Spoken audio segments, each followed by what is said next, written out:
ಕ್ಷಣದ 50 ಸುದ್ದಿಗಳನ್ನು ಬನ್ನಿ ಈಗ ಸುಪ್ರಭಾತ 50ಯಲ್ಲಿ ನೋಡ್ತಾ ಹೋಗೋಣ. ಹೊಸ ವರ್ಷದ ಆರಂಭದಲ್ಲಿ ರಾಜ್ಯದ ಬಸ್ ಪ್ರಯಾಣಿಕರಿಗೆ ಅದರಲ್ಲೂ ಪುರುಷ ಪ್ರಯಾಣಿಕರಿಗೆ ಟಿಕೆಟ್ ದರ ಏರಿಕೆಯ ಬಿಸಿ ತಟ್ಟಿದ್ದು ಈಗಾಗಲೇ 15% ಟಿಕೆಟ್ ದರ ಏರಿಕೆ ಜಾರಿಗೆ ಬಂದಿದೆ.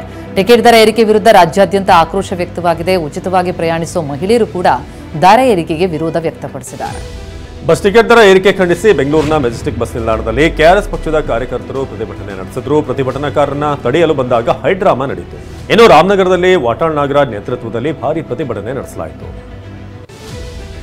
ಬಸ್ ಟಿಕೆಟ್ ದರ ಏರಿಕೆ ಬೆನ್ನಲ್ಲೇ ಜನಾಕ್ರೋಶ ಸ್ಫೋಟ ಆಗಿದ್ದು ಮೈಸೂರಿನಲ್ಲಿ ನಮಗೆ ಗ್ಯಾರಂಟಿ ಯೋಜನೆಯೇ ಬೇಡ ಅಂತ ಮಹಿಳೆಯರು ಗುಡುಗಿದ್ದಾರೆ. ಬೆಳಗಾವಿ, ಹುಬ್ಬಳ್ಳಿ, ಶಿವಮೊಗ್ಗದಲ್ಲೂ ನಾರಿಮಣಿಯರು ಬಸ್ ಟಿಕೆಟ್ ದರ ಏರಿಕೆಗೆ ಕೆಂಡ ಕಾರಿದ್ದಾರೆ. ಕೆಎಸ್ಆರ್ಟಿಸಿ ಹಾಗೂ ಬಿಎಂಟಿಸಿ ಬಸ್ ಟಿಕೆಟ್ ದರ ಏರಿಕೆಗೆ ಕೇಂದ್ರ ಸಚಿವ ಕುಮಾರಸ್ವಾಮಿ ಕಿಡಿಕಾರಿದ್ದಾರೆ. ಗ್ಯಾರಂಟಿ ಯೋಜನೆ ನಿಲ್ಲಿಸಬೇಡಿ ಅಂತ ಸರ್ಕಾರವನ್ನ ತಿಳಿದಿದ್ದಾರೆ. ಕೂಡಲೇ ಬೆಲೆ ಏರಿಕೆ ವಾಪಸ್ ಪಡೀರಿ ಅಂತ ಮಾಜಿ ಸಿಎಂ ಬಿಎಸ್ವೈ ಆಗ್ರಹಿಸಿದ್ದಾರೆ. ಒಂದ್ ಕಡೆ ರಾಜ್ಯ ಸರ್ಕಾರದ ವಿರುದ್ಧ ಜನಾಕ್ರೋಶ ಮತ್ತು ವಿಪಕ್ಷ ನಾಯಕರು ಕೆಂಡ ಕಾರ್ತಾ ಇದ್ರೆ ಬಸ್ ಪ್ರಯಾಣ ದರ ಹೆಚ್ಚಳವನ್ನ ಸಿಎಂ ಸಿದ್ದರಾಮಯ್ಯ ಸಮರ್ಥಿಸಿಕೊಂಡಿದ್ದಾರೆ.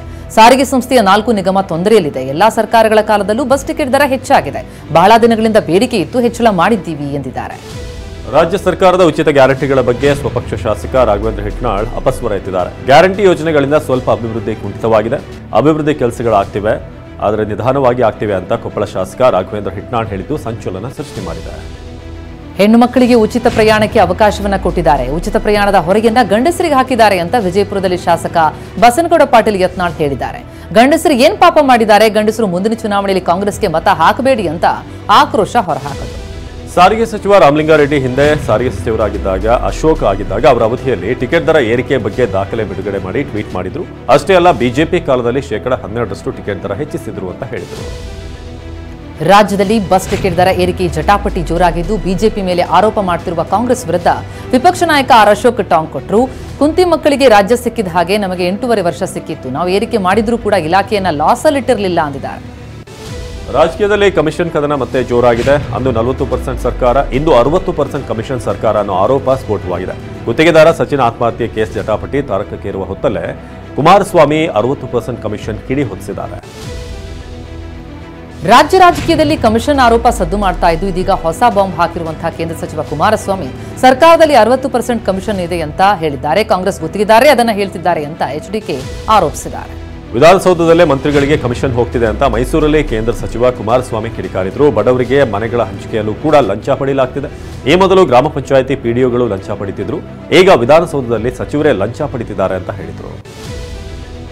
ಸತ್ಯಮೇವ ಜಯತೆ ಮಾತಿನಂತೆ ಸಿದ್ದರಾಮಯ್ಯ ನಡೆದುಕೊಳ್ತಿದ್ದಾರಾ ಅಂತ ಮೈಸೂರಲ್ಲಿ ಕೇಂದ್ರ ಸಚಿವ ಎಚ್ಡಿಕೆ ಪ್ರಶ್ನಿಸಿದ್ದಾರೆ.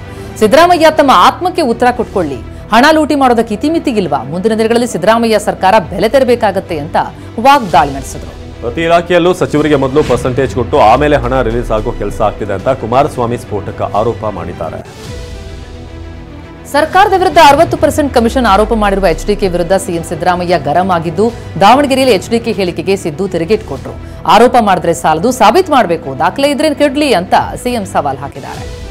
ಸರ್ಕಾರದ ವಿರುದ್ಧ 60% ಲಂಚದ ಆರೋಪ ಮಾಡಿರುವಂತ ಕುಮಾರಸ್ವಾಮಿ ವಿರುದ್ಧ ಕಾಂಗ್ರೆಸ್ ನಾಯಕರು ಕಿಡಿಕಾರಿದ್ದಾರೆ. ಬಾಯಿ ಚಪಲಕ್ಕೆ ಮಾತನಾಡ್ತಿದ್ದಾರೆ ಅಂತ ಚಲುವರಾಯಸ್ವಾಮಿ ಟಾಂಗ್ ಕೊಟ್ಟಿದ್ದಾರೆ. ಬಿಜೆಪಿ ಸರ್ಕಾರವೇ ಚೆನ್ನಾಗಿತ್ತು ಎಂದ ಎಚ್ಡಿಕೆ ಹೇಳಿಕೆಗೆ ಬೆಂಗಳೂರಿನಲ್ಲಿ ಸಚಿವ ಎಂಬಿ ಪಾಟೀಲ್ ತಿರುಗೇಟು ಕೊಟ್ಟರು. ಕುಮಾರಸ್ವಾಮಿ ಹೇಳಿಕೆ ಯಾವಾಗ ಬದಲಾಗುತ್ತೋ ಕಾದ್ ನೋಡಿ. ರಾಜ್ಯದಲ್ಲಿ ಉಪಚುನಾವಣೆ ಆದ ಮೇಲೆ ಪರಿಸ್ಥಿತಿ ಬದಲಾಗಿದೆ. ಸದ್ಯದಲ್ಲೇ ಎಚ್ಡಿಕೆ ಹೇಳಿಕೆಯೂ ಬದಲಾಗಬಹುದು ಅಂತ ವ್ಯಂಗ್ಯವಾಡಿದರು. ನಾವು ಕುಮಾರಸ್ವಾಮಿ ಲಂಚ ತಗೋತಾರೆ ಅಂತ ಹೇಳಬಹುದು ಅಂತ ಸಚಿವ ಸಂತೋಷ್ ಲಾಡ್ ತಿರುಗೇಟು ಕೊಟ್ಟಿದ್ದಾರೆ. ಕುಮಾರಸ್ವಾಮಿ ರಾಜ್ಯದ ಮುಖ್ಯಮಂತ್ರಿ ಆಗಿದ್ದವರು, ಹೀಗೆ ಮಾತನಾಡಿದ್ದು ಖಂಡನೀಯ ಅಂತ ಸಚಿವ ಸಂತೋಷ್ ಲಾಡ್ ಆಕ್ರೋಶ ಹೊರಹಾಕಿದರು. ವಕ್ಫ್ ವಿರುದ್ಧ 2ನೇ ಹಂತದ ಹೋರಾಟ ಆರಂಭಿಸಿರುವ ಯತ್ನಾಳ್ ಮತ್ತು ವಿಜೇಂದ್ರ ಮಧ್ಯೆ ಟಾಕ್ ವಾರ್ ಶುರುವಾಗಿದೆ. ನಾನು ಮುಂದೆಯೂ ರಾಜ್ಯಾಧ್ಯಕ್ಷನಾಗಿರ್ತೇನೆ, ಪಕ್ಷವನ್ನು ಅಧಿಕಾರಕ್ಕೆ ತರ್ತೇನೆ ಅಂತ ವಿಜೇಂದ್ರ ಹೇಳಿದ್ರು. ಇದಕ್ಕೆ ಕೌಂಟರ್ ಕೊಟ್ಟ ಯತ್ನಾಳ್ ಈಗಿರೋದು ಹಂಗಾಮಿ ಅಧ್ಯಕ್ಷರು ಅಂತ ಕಿಚಾಯಿಸಿದ್ದಾರೆ. ವಿಪಕ್ಷ ನಾಯಕ ಅಶೋಕ್ ಬಿವೈವಿ ನಡುವೆ ಸಾಮರಸ್ಯ ಕೊರತೆ ವಿಚಾರ ನನಗೆ ಗೊತ್ತಿಲ್ಲ ಅಂತ ಶಾಸಕ ಯತ್ನಾಳ್ ಹೇಳಿದ್ದಾರೆ. ಅಶೋಕ್ ಎಲ್ಲರನ್ನೂ ಕೂಡ ವಿಶ್ವಾಸಕ್ಕೆ ತೆಗೆದುಕೊಂಡು ಹೋಗ್ತಾರೆ. ಬೆಳಗಾವಿ ಅಧಿವೇಶನದಲ್ಲಿ ಹಿರಿಯರ ಸಲಹೆ ಸೂಚನೆ ಪಡೆದರು. ಹಿರಿಯ ಶಾಸಕರು ಹೇಳಿದ ಸಲಹೆ ಮತ್ತು ವಿಚಾರಗಳನ್ನು ಪಾಲಿಸಿದ್ರು ಅಂತಂದ್ರು. ಯತ್ನಾಳ್ ಟೀಮ್ ವಿರುದ್ಧ ಮತ್ತೆ ರೇಣುಕಾಚಾರ್ಯ ವಾಗ್ದಾಳಿ ನಡೆಸಿದ್ದಾರೆ. ರಾಜ್ಯಾದ್ಯಂತ ಬಿಜೆಪಿ ರಾಜ್ಯಾಧ್ಯಕ್ಷರು ವಿಪಕ್ಷ ನಾಯಕರ ನೇತೃತ್ವದಲ್ಲಿ ಹೋರಾಟ ನಡೀತಾ ಇದೆ. ಕೆಲವರು ಕ್ರೆಡಿಟ್ ತಮಗೇ ಬೇಕು ಅಂತ ಹೊಡೆದಾಡ್ತಿದ್ದಾರೆ. ಅವರದ್ದು ಬಣವಲ್ಲ, ಕೇವಲ 5-6 ಜನರ ಗುಂಪು ಅಂತ ರೇಣುಕಾಚಾರ್ಯ ಕಿಡಿಕಾರಿದ್ದಾರೆ. ನನ್ನ ವಿರುದ್ಧ ಆರೋಪ ಬಂದಾಗ ನಾನು ರಾಜೀನಾಮೆ ನೀಡಿದ್ದೆ ಅಂತ ವಿಜಯಪುರದಲ್ಲಿ ಮಾಜಿ ಡಿಸಿಎಂ ಕೆಎಸ್ ಈಶ್ವರಪ್ಪ ಹೇಳಿದ್ದಾರೆ. ನಾನು RSS ನಿಂದ ಬೆಳೆದು ಬಂದವನು. ನನ್ನ ವಿರುದ್ಧ ಆರೋಪ ಬಂದ ತಕ್ಷಣವೇ ರಾಜೀನಾಮೆ ನೀಡಿದ್ದೆ. ಕೆಲವರು ನನ್ನ ವಿರುದ್ಧ ರಾಜಕೀಯ ಮಾಡಿ ಈಗ ಅನುಭವಿಸುತ್ತಿದ್ದಾರೆ ಅಂತ ಕಿಡಿಕಾರಿದರು. ನನ್ನ ವಿರುದ್ಧ ಕೆಲಸ ಮಾಡಿದವರಿಗೆ ದೇವರೇ ಉತ್ತರ ಕೊಡ್ತಿದ್ದಾನೆ ಅಂತ ವಿಜಯಪುರದಲ್ಲಿ ಮಾಜಿ ಡಿಸಿಎಂ ಈಶ್ವರಪ್ಪ ಹೇಳಿದ್ದಾರೆ.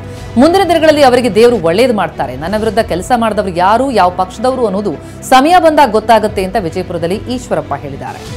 ಸಚಿನ್ ಆತ್ಮಹತ್ಯೆ ಕೇಸ್ನಲ್ಲಿ ಪ್ರಿಯಾಂಕ್ ತಪ್ಪು ಏನಿದೆ ಅಂತ ಬೆಂಗಳೂರಿನಲ್ಲಿ ಸಚಿವ ಎಂ ಬಿ ಪಾಟೀಲ್ ಪ್ರಶ್ನೆ ಮಾಡಿದ್ರು. ಸಚಿನ್ ಗುತ್ತಿಗೆದಾರ ಅಲ್ಲ ಅನ್ನೋದು ಇದೆ, ಅವರೇನು ಬರೆದಿಟ್ಟಿದ್ದಾರೆ. ಸಚಿವ ಪ್ರಿಯಾಂಕ್ ಖರ್ಗೆ ಫುಲ್ ಆಕ್ಟಿವ್ ಆಗಿದ್ದಾರೆ. ಹೀಗಾಗಿ ಪ್ರಿಯಾಂಕ್ ಖರ್ಗೆ ಮೇಲೆ ವಿಪಕ್ಷಗಳು ಟಾರ್ಗೆಟ್ ಮಾಡ್ತಿವೆ ಅಂದರು. ಸಿಎಂ ಸಿದ್ದರಾಮಯ್ಯ ರಾಜೀನಾಮೆ ಕೊಟ್ಟು ಹೋಗುವುದು ಒಳ್ಳೆಯದು ಅಂತ ಮೈಸೂರಿನಲ್ಲಿ ಬಿಜೆಪಿ ಸಂಸದ ಗೋವಿಂದ ಕಾರಜೋಳ ಹೇಳಿದ್ದಾರೆ. ಸಿಎಂ ಕುರ್ಚಿಗೆ ಡಿಕೆ ಸಿದ್ದರಾಮಯ್ಯ ನಡುವೆ 15 ದಿನ ಹೋರಾಟ ನಡೆಯಿತು. ಹೋರಾಟದ ಬಳಿಕ ಅಧಿಕಾರ ಹಂಚಿಕೆಯಾಗಿದೆ ಎಂಬ ಸುದ್ದಿ ಇದೆ.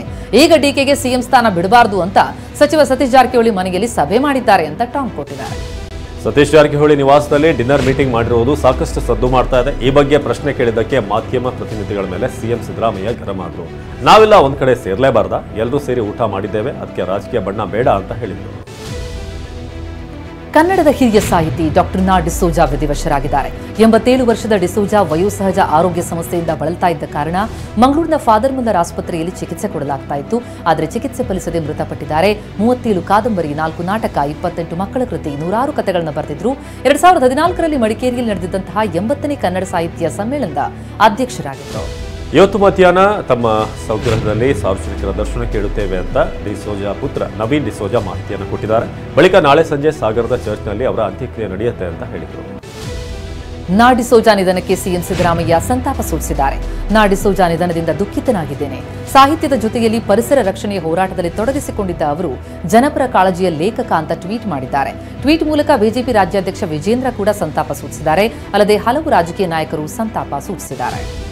ಕೇಂದ್ರ ಗೃಹ ಸಚಿವ ಅಮಿತ್ ಶಾ ಹೇಳಿಕೆ ಖಂಡಿಸಿ ನಾಳೆ ಮೈಸೂರು ಬಂದ್ಗೆ ಕರೆ ನೀಡಲಾಗಿದೆ. ಅಂಬೇಡ್ಕರ್ ಅಭಿಮಾನಿಗಳ ಹೋರಾಟ ಸಮಿತಿ ವತಿಯಿಂದ ನಾಳೆ ಬಂದ್ಗೆ ಕರೆ ನೀಡಲಾಗಿದ್ದು, ಮೈಸೂರು ಹೋಟೆಲ್ ಮಾಲೀಕರ ಸಂಘದಿಂದ ನೈತಿಕ ಬೆಂಬಲ ಸಿಕ್ಕಿದೆ. ಸಚಿವೆ ಹೆಬ್ಬಾಳ್ಕರ್ ಬಗ್ಗೆ ಸಿಟಿ ರವಿ ಅವಹೇಳನಕಾರಿ ಹೇಳಿಕೆ ವಿಚಾರವಾಗಿ ಮಾತನಾಡಿದ ಪರಿಷತ್ ಸಭಾಪತಿ ಬಸವರಾಜ ಹೊರಟ್ಟಿ, ಸಿಟಿ ರವಿ ಮತ್ತು ಸಚಿವೆ ಲಕ್ಷ್ಮೀ ಹೆಬ್ಬಾಳ್ಕರ್ ಇಬ್ಬರೂ ದೂರು ಕೊಟ್ಟಿದ್ದಾರೆ. ಇಂದು ಅಥವಾ ನಾಳೆ ಪರಿಶೀಲಿಸುತ್ತೇನೆ. ಅಲ್ಲದೆ ಸಚಿವೆ ಪೆನ್ ಡ್ರೈವ್ ಕೊಟ್ಟಿದ್ದು ಅದನ್ನು FSLಗೆ ಕೊಡಬೇಕಿದೆ ಅಂತ ಹೇಳಿದ್ದಾರೆ. ಚುನಾವಣೆ ಗೆದ್ರೆ ಪ್ರಿಯಾಂಕಾ ಕೆನ್ನೆಯಂತೆ ರಸ್ತೆ ನಿರ್ಮಿಸುತ್ತೇವೆ ಅಂತ ಬಿಜೆಪಿ ನಾಯಕ ವಿವಾದಾತ್ಮಕ ಹೇಳಿಕೆ ನೀಡಿದ್ದಾರೆ. ದೆಹಲಿ ವಿಧಾನಸಭಾ ಚುನಾವಣೆಗೆ ಪ್ರಚಾರದ ವೇಳೆ ಬಿಜೆಪಿ ಅಭ್ಯರ್ಥಿ ರಮೇಶ್ ಬಿಧೂರಿ ವಿವಾದಾತ್ಮಕ ಹೇಳಿಕೆ ನೀಡಿದ್ದಾರೆ. ಕಾಂಗ್ರೆಸ್ ಈ ಹೇಳಿಕೆಯನ್ನು ಖಂಡಿಸಿದ್ದು, ಬಳಿಕ ಬಿಧೂರಿ ವಿಷಾದ ವ್ಯಕ್ತಪಡಿಸಿದ್ದಾರೆ. ಆದರೆ ಸದ್ಯ ಬಿಧೂರಿ ವಿರುದ್ಧ ದೂರು ನೀಡಲಾಗಿದೆ.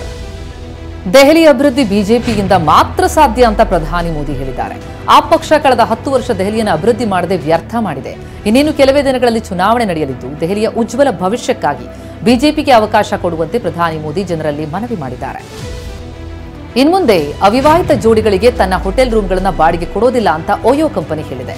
ತನ್ನ ಪಾಲುದಾರ ಹೋಟೆಲ್ಗಳಿಗಾಗಿ ಹೊಸ ಚೆಕ್ ಇನ್ ಮಾರ್ಗಸೂಚಿಗಳನ್ನು ಹೊರಡಿಸಿರುವ ಓಯೋ ಮೊದಲಿಗೆ ಉತ್ತರ ಪ್ರದೇಶದ ಮೀರತ್ನಿಂದ ಇವುಗಳನ್ನು ಜಾರಿಗೊಳಿಸುವುದಕ್ಕೆ ತೀರ್ಮಾನಿಸಿದೆ. ಯುಪಿಯ ಪ್ರಯಾಗ್ರಾಜ್ನಲ್ಲಿ ಇದೇ ಜನವರಿ 13ರಿಂದ ಮಹಾಕುಂಭಮೇಳ ಪ್ರಾರಂಭ ಆಗ್ತಾ ಇದೆ. ಭಕ್ತರು ಉಳಿದುಕೊಳ್ಳುವುದಕ್ಕೆ ಆಧುನಿಕ ಸೌಲಭ್ಯವುಳ್ಳ ಶಿಬಿರಗಳನ್ನು ನಿರ್ಮಿಸಲಾಗ್ತಾ ಇದೆ. ಐಟಿಡಿಸಿ ಕ್ಯಾಂಪ್ ಸೈಟ್ ಆಧ್ಯಾತ್ಮಿಕತೆ, ಅನುಕೂಲತೆ ಮತ್ತು ಐಷಾರಾಮಿ ವ್ಯವಸ್ಥೆಯನ್ನ ಕೊಡ್ತಾ ಇದೆ. ಕೇರಳದ ಶಬರಿಮಲೆಗೆ ದೇವಸ್ಥಾನದ ಆದಾಯ ಹೆಚ್ಚಳವಾಗಿದೆ. ಆರವಣ ಪ್ರಸಾದ ಮಾರಾಟದಿಂದಲೇ 124 ಕೋಟಿ ರೂಪಾಯಿ ಸಂಗ್ರಹವಾಗಿದೆ. ಕಳೆದ ಬಾರಿ 101 ಕೋಟಿ ರೂಪಾಯಿ ಸಂಗ್ರಹವಾಗಿತ್ತು. ಇನ್ನು ಈ ಬಾರಿ ಒಟ್ಟಾರೆ 82 ಕೋಟಿ ರೂಪಾಯಿಯಷ್ಟು ಹೆಚ್ಚು ಆದಾಯ ಬಂದಿದೆ ಅಂತ ಆಡಳಿತ ಮಂಡಳಿ ಮಾಹಿತಿ ಕೊಟ್ಟಿದೆ. ಜಮ್ಮು ಕಾಶ್ಮೀರದ ರಯಾಸಿಯಲ್ಲಿ ರೈಲ್ವೆ ಇಲಾಖೆ ಮಹತ್ವದ ಸಾಧನೆ ಮಾಡಿದೆ. ಅಂಜಿಕಾಡ್ನ ರೈಲ್ವೆ ಮಾರ್ಗದಲ್ಲಿ ಮೊದಲ ತೂಗು ಸೇತುವೆ ನಿರ್ಮಾಣ ಮಾಡಲಾಗಿದೆ. ಹೊಸ ತಂತ್ರಜ್ಞಾನಗಳನ್ನು ಬಳಸಿಕೊಂಡು ಈ ಸೇತುವೆ ತಲೆಗೆತ್ತಿದೆ. ರೈಲ್ವೆ ಇಲಾಖೆ ಕಾರ್ಯಕ್ಕೆ ಮೆಚ್ಚುಗೆ ವ್ಯಕ್ತವಾಗಿದೆ. ಜಾರ್ಖಂಡ್ನಲ್ಲಿ ಶೀತ ಅಲೆಯ ಹೊಡೆತ ಹೆಚ್ಚಾಗಿದೆ. ಮುನ್ನೆಚ್ಚರಿಕೆ ಕ್ರಮವಾಗಿ ನಾಳೆಯಿಂದ ಜನವರಿ 13ರವರೆಗೆ ಶಾಲೆಗಳಿಗೆ ರಜೆ ಘೋಷಣೆ ಮಾಡಲಾಗಿದೆ. ಸರ್ಕಾರಿ ಅನುದಾನಿತ ಖಾಸಗಿ ಸೇರಿದ ಹಾಗೆ ಎಲ್ಲಾ ಶಾಲೆಗಳಿಗೆ ರಜೆ ಘೋಷಣೆ ಮಾಡಿ ಸರ್ಕಾರ ಆದೇಶ ನೀಡಿದೆ. ರಾಷ್ಟ್ರ ರಾಜಧಾನಿ ದೆಹಲಿಯಲ್ಲಿ ಮೈಕೊರೆಯುವ ಚಳಿಗೆ ಜನ ಗಡಗಡ ನಡುತ್ತಾ ಇದ್ದಾರೆ. ರಸ್ತೆ ಕಾಣದಂತಹ ಪರಿಸ್ಥಿತಿ ನಿರ್ಮಾಣವಾಗಿದೆ. ಇದರಿಂದ ವಾಹನ ಸವಾರು ಪರದಾಡುವಂತಾಗಿದೆ. ಇತ್ತ ಉತ್ತರ ಪ್ರದೇಶದಲ್ಲೂ ಚಳಿ ದಾಳಿಗೆ ಜನ ಬೆಚ್ಚಿಬಿದ್ದಿದ್ದಾರೆ. ಆಸ್ಟ್ರೇಲಿಯಾದ ಮೆಲ್ಬೋರ್ನ್ ವಿಮಾನ ನಿಲ್ದಾಣದಲ್ಲಿ ಭಾರಿ ದುರಂತ ತಪ್ಪಿದೆ. 300ಕ್ಕೂ ಹೆಚ್ಚು ಪ್ರಯಾಣಿಕರನ್ನು ಹೊತ್ತು ಅಬುಧಾಬಿಗೆ ತೆರಳುತ್ತಿದ್ದಂಥ ಎತಿಹಾದ್ ಏರ್ವೇಸ್ ವಿಮಾನದ 2 ಟೈರ್ಗಳು ಸ್ಫೋಟವಾಗಿವೆ. ಕೂಡಲೇ ಪೈಲಟ್ ಟೇಕ್ ಆಫ್ ತಡೆದಿದ್ದಾರೆ. ಎಲ್ಲ 289 ಪ್ರಯಾಣಿಕರನ್ನು ಸುರಕ್ಷಿತವಾಗಿ ಸ್ಥಳಾಂತರ ಮಾಡಲಾಗಿದೆ.